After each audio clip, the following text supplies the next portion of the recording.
ایمان کس کو کہتے ہیں؟ کسی کی ذات پر ایسے اعتبار کر لینا کہ پھر اس کی بات کو سچا مان کے پھر اس کے پیچھے چلنا، یہ ایمان ہے۔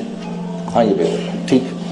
تو سوچو کہ کیا آپ صلی اللہ علیہ وسلم کی ذات گرامی تھی کہ جس کی نظر ایک مرتبہ ایمان کی حالت میں اللہ کے نبی کے چہرے پر پڑ جائے، جس کی نظر ایمان کی حالت میں ایک مرتبہ رسول اللہ صلی اللہ علیہ وسلم کے چہرے پر پڑ جائے میرے دوستو، اس شخص کا درجہ اب ایسا ہے، اس شخص کا درجہ اب ایسا ہے کہ قیامت تک آنے والے جتنے اللہ والے، جتنے غوث، کتب، ولی جتنے بھی ہیں، وہ سب مل کے بھی اس صحابی کے درجے کو نہیں پہنچ سکتے۔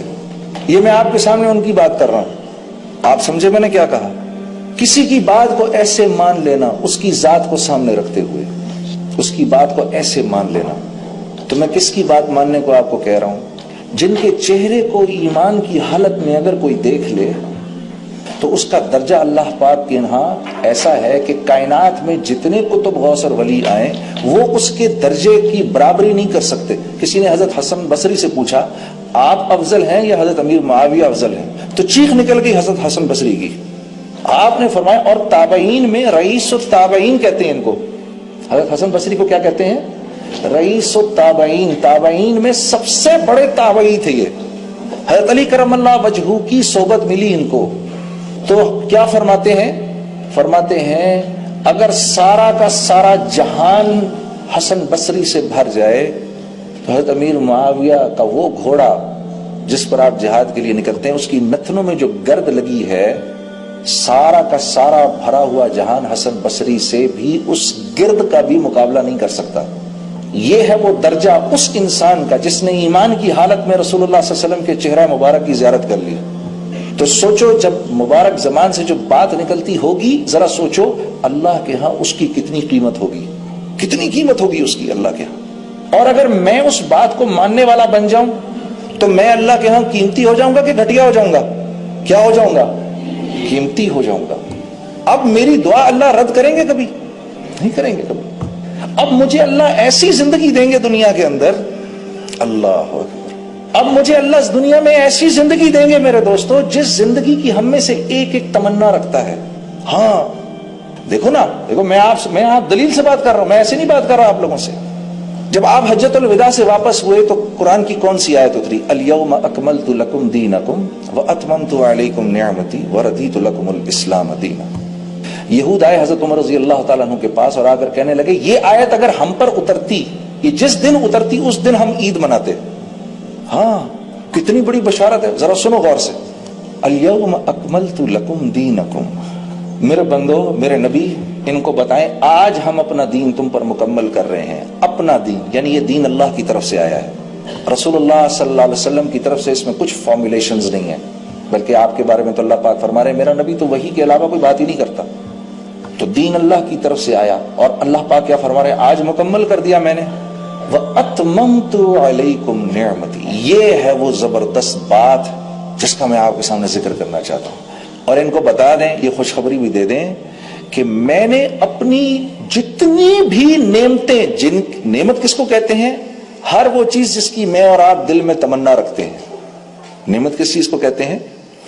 ہر وہ چیز جس کی میں اور آپ دل میں تمنا رکھتے ہیں اس کو نعمت کہتے ہیں۔ تو اللہ پاک فرما رہے ہیں وَأَتْمَمْتُ عَلَيْكُمْ نِعْمَتِي، ان کو بولے میں نے ساری کی ساری نعمتیں آج ان پر تمام کر دی۔ لیکن وَرَضِيتُ لَكُمُ الْإِسْلَامَ دِينًا، ان سے یہ کہیے کہ میرے پاس آپ کی زندگی کے سوا اور کوئی زندگی لے کر نہ آئے۔ میری رضا تو اس زندگی میں ہے جو زندگی آپ کی زندگی ہے، بس مجھے تو اسلام چاہیے ان سے، کوئی اور مینڈیٹ نہیں چاہیے مجھے ان سے، کوئی اور ایجنڈا نہیں چاہیے مجھے ان سے۔ آج دین مکمل ہو گیا میرے نبی، اور میں جتنی نعمتیں، اب نعمتیں کیا ہیں بھئی؟ ہم میں سے ہر ایک چاہتا ہے ہماری عزت ہو، ہم میں سے ہر ایک چاہتا ہے لوگ ہم سے محبت کریں، ہم میں سے ہر ایک چاہتا ہے ہماری اولاد ہماری فرما بردار ہو، ہم میں سے ہر ایک چاہتا ہے ہماری شوہر چاہتا ہے میری بیوی مجھ سے وفا کرنے والی ہو۔ وفا کا کیا مطلب؟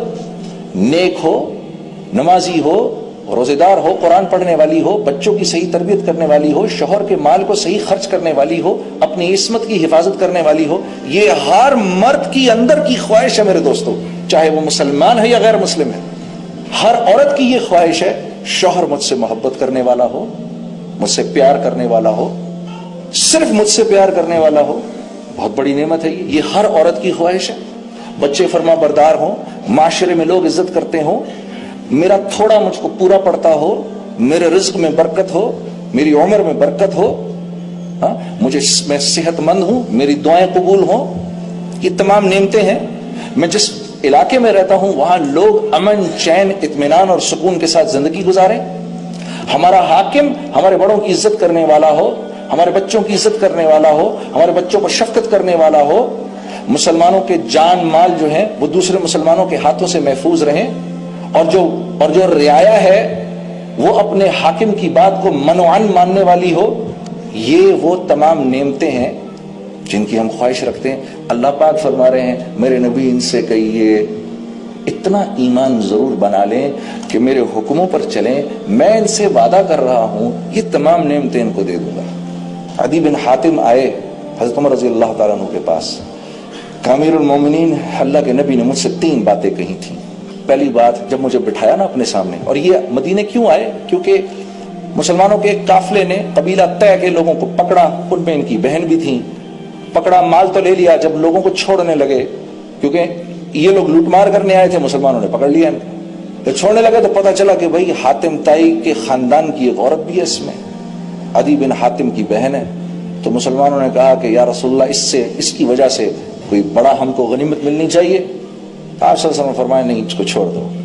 تو جب چھوڑ دیا تو وہ واپس گئی. واپس جا کر رسول اللہ صلی اللہ علیہ وسلم کے اخلاق، صحابہ کے اخلاق، صحابیات کے اخلاق سب بتائے. اور جا کر کہا عدی بن حاتم کو، ہم اپنے دادا کے بارے میں سنتے ہیں، حاتم تائی کے بارے میں، کہ سخی وہ تھا. میں اس کی قسم کھاتی ہوں جس نے محمد تمہیں پیدا کیا. میں یہ سمجھتی ہوں میں جس آدمی کے پاس سے آ رہی ہوں اس سے بڑا سخی آج تک کوئی پیدا نہیں ہوا. تو بڑے حیران ہوئے عدی بن حاتم، اچھا ہمارے دادا سے بڑھ کے بھی کوئی ہے. تو پہنچ گئے اللہ کے نبی کے پاس. وہاں دیکھا تو صرف غریب غربا بیٹھے ہوئے سارے، کھانے کو بھی نہیں ہے. تو ایک نظر یوں ڈالی، پھر ایک نظر یوں ڈالی، پھر کیونکہ سردار تھے بیٹھے رہے. اللہ کے نبی بھاپ گئے.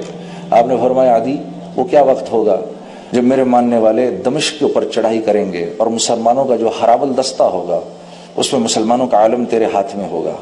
تو عدی بن حاتم خود فرماتے ہیں، خود کہتے ہیں کہ مجھے یقین ہو گیا کہ لوگ اس آدمی کو جو مجنوں کہتے ہیں صحیح کہتے ہیں، کہ یہاں تو کھانے کو نہیں اور یہ دمشق پہ چڑھائی کی بات کر رہا ہے. پھر کہا اچھا عدی یہ بتا وہ وقت کیا وقت ہوگا جب یمن سے ایک عورت زیورات سے لدی بھدی چلے گی اور مدینے آئے گی اور کوئی اس کو چھونے والا نہیں ہوگا.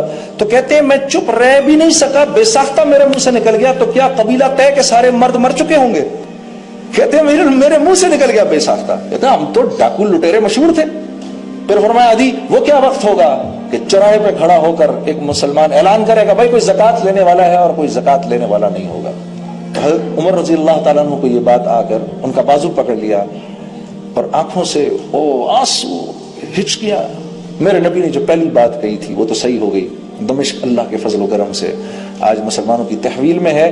اور ہاں وہ جو حرابل دستہ تھا میں سب سے آگے تھا اور مسلمانوں کی فوج کا علم میرے ہاتھ میں تھا. تو حضرت عمر مسکرائے، کہا تجھے تیری دوسری بات بھی سچی دکھا دوں؟ تو کہا اچھا. کہا میرے ساتھ آؤ. لے گئے. وہ کچھ عرصے پہلے وہ عورت یمن سے چل کے آئی تھی. کہا تو کون ہے؟ میں فلاں. کہاں سے آ رہی؟ یمن سے. کہا اتنی لدی پھدی؟ کہا ہاں. کہا یہ بتاؤ مسلمانوں کو کیسا پایا؟ کہتی ہے ایسا جیسے ایک ماں کی اولاد ہوں سارے. یہ کہاں سے ہو گیا میرے دوستوں؟ ہمارے تمہارے جیسے لوگ تھے؟ نہیں، ہمارے تمہارے جیسے لوگ نہیں تھے. ہم تم سے بھی زیادہ گئے گزرے لوگ تھے. ہاں ہم تم سے بھی زیادہ گئے گزرے لوگ تھے. یہ اسلام ہی تو تھا، یہ وہ ایمان ہی تو تھا. اور کیا تھا جس نے ایسا بنا دیا؟ تو حضرت عدی بن حاتم کہنے لگے امیر المومنین اگر میرے نبی کی 2 باتیں پوری ہوئی ہیں تو تیسری بھی ضرور پوری ہوگی. اور حضرت عمر بن عبدالعزیز کے دور میں میرے دوستوں ایک آدمی ایسے چوراہے پہ کھڑا ہو کر کہتا تھا بھائی اتنا مال زکات کا ہمارے پاس موجود ہے، کوئی ہے کوئی زکات لینے والا؟ کوئی بھی نہیں تھا. کیوں نہیں تھا؟ سب دینے والے تھے. غریب بھی دینے والا تھا، سب دینے والے تھے، لینے والا کوئی نہیں تھا. یہ تو ہم نے ستیہ ناس مار دیا اپنے غریبوں کا یہ کہہ کے کہ سڑک پہ نکل کے نعرہ لگاؤ ہماری مانگیں پوری کرو، ہمیں ہمارا حق دو۔ ہم تو دینے والوں میں سے تھے، ہم کب لینے والوں میں سے تھے؟